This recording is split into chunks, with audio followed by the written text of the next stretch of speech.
This is Bill McColgan speaking to you from Briggs Stadium in Detroit, Michigan, where this afternoon the Browns and the Lions battle it out for the world supremacy of professional football.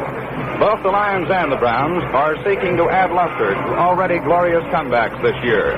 The Lions, after winning the Western Division title in 1954, dropped all the way to the cellar in 55. A gallant effort to return to the top fell one game short just a year ago when they lost the division crown to the Chicago Bears.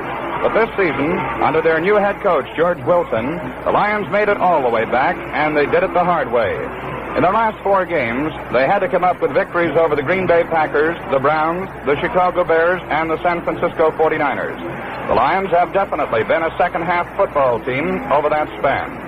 In the second half of those 4 games, they have allowed a total of only 13 points while scoring 76 themselves. The Browns' comeback was of a different type.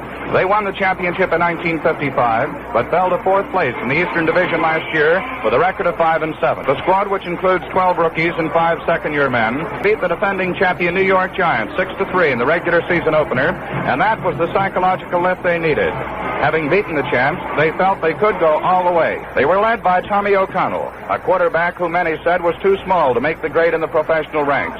It was said that O'Connell didn't have the speed nor the maneuverability to cope with the present-day defenses in pro football. Well, Tommy answered those critics by leading the National Football League in passing as he sparked the Browns to the Eastern Division crown. Speaking of O'Connell, he suffered a severe ankle sprain in one of the final games of the year, this one against the Chicago Cardinals, when he was tackled from behind by Leo Sugar. O'Connell has not seen action since then, but he, of course, has been working out with the Browns for the past couple of weeks, and he has been nominated by head coach Paul Brown to start in this big football game this afternoon. Tommy, of course, during his collegiate days at the University of Illinois, was the Big Ten's top passer. The Browns and the Lions are no newcomers to the championship game. They have met no fewer than 3 times in the past 6 years.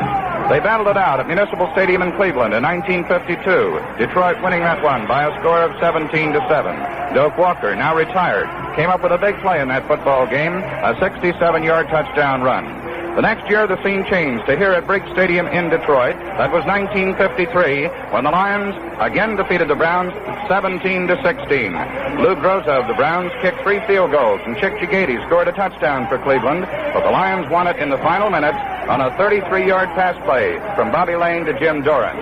Back in Cleveland in 1954, Otto Graham was the big gun, running for 3 touchdowns, passing for the same number as the Browns defeated the Lions 56-10. And here again this afternoon, it's the Browns and the Detroit Lions battling it out for the World Football Championship. It's a good day for football. The sun is shining here in Detroit. The temperature is 32 degrees, and the wind 18 miles an hour from the west-southwest. The Cleveland Browns, in the toss about 15 minutes ago, won it, as Mike McCormick, their offensive captain, called it, and they'll receive the opening kickoff. They'll defend the north goal. Detroit will kick and will defend the south goal. It's my pleasure to introduce for the play-by-play in the first period and the starting lineups, Ray Scott. Thank you very much, Bill McColgan, and good afternoon, ladies and gentlemen, wherever you are, and welcome by way of NBC Radio to this professional World's Championship game.